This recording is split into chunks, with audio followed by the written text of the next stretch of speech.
Acheter un bien immobilier avec ses enfants, ce qu'il faut absolument savoir.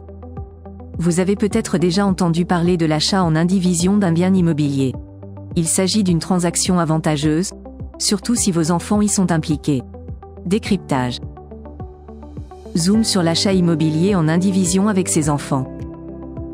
De nos jours, tout le monde souhaite accéder facilement à la propriété. À cette fin, vous pouvez opter pour l'achat en indivision avec vos enfants. Une solution d'investissement particulièrement avantageuse si vous êtes primo-accédant. Mais pour mener à bien un tel projet, il faut maîtriser le principe de l'achat en indivision. Fréquemment utilisé par les concubins, l'acquisition en indivision s'applique également dans le cadre d'un achat immobilier entre parents et enfants. Nous parlons ici des co-acquéreurs appelés indivisaires. En principe, ils possèdent tous une part respective du bien selon leur apport financier dans l'achat. Différentes options sont possibles dans le cadre d'un achat en indivision entre parents et enfants. Par exemple, le bien peut être réparti de manière équitable, c'est-à-dire 50-50e. Mais cette répartition peut être déséquilibrée, soit 40-60e ou 30-70e. Dans tous les cas, celle-ci doit être spécifiée dans l'acte de vente. Les tenants et aboutissants d'un achat en indivision avec ses enfants. L'acquisition immobilière en indivision s'accompagne d'un certain nombre d'avantages. Citons, par exemple, la possibilité de désigner un gestionnaire en passant par un notaire. Le cas échéant, les indivisaires doivent signer une convention d'indivision. La personne nominée peut ainsi être chargée des petits travaux. Pour les gros travaux, il faut obtenir l'accord de tous les indivisaires pour les réaliser. Par ailleurs, l'achat en indivision permet d'améliorer le pouvoir d'achat des acquéreurs. Les parents et leurs enfants contribuent financièrement à l'acquisition d'un bien immobilier. En cas de ressources suffisantes, plus besoin de souscrire un crédit immobilier.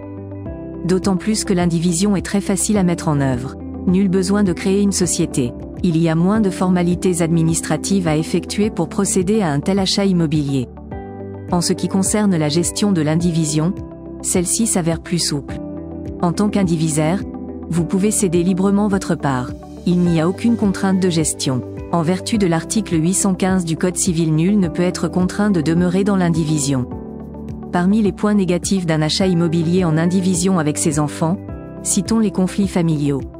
Des différences d'idées, sur les travaux, l'utilisation du logement ou la vente du bien, peuvent compliquer la gestion du bien. Idem au cas où l'un des parents indivisaires décède. Y a-t-il des alternatives plus intéressantes à l'indivision lors d'un achat immobilier ?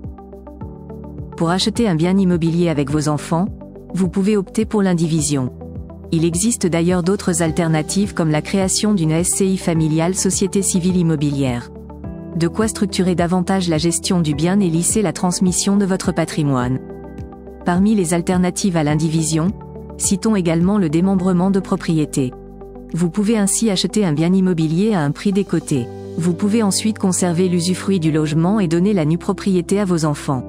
Vous devez ainsi l'usufruitier du bien, et ce statut vous donne le droit de le mettre en location pour en percevoir les fruits, des loyers.